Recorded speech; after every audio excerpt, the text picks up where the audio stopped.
तिपरा मोथा एक नया पार्टी है जिसको कोई बड़ा बिजनेसमैन सपोर्ट नहीं कर रहा है।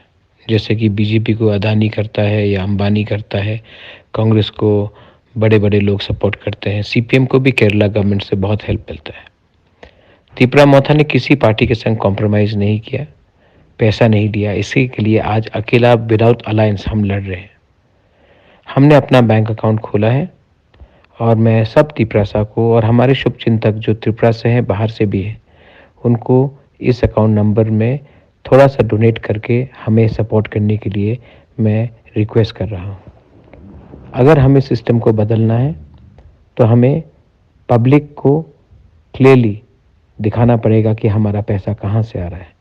और ये बैंक अकाउंट हमने खोल के आप सबको ऑफ़र किया है कि आप लोग इसमें शामिल होइए, ये आपका पार्टी है, आप डोनेट कीजिए और हमें क्लीन वे से इस इलेक्शन में जीतने का एक मौका दीजिए। दिस इज़ बुबाकरा, बेलाइनो हम भाई।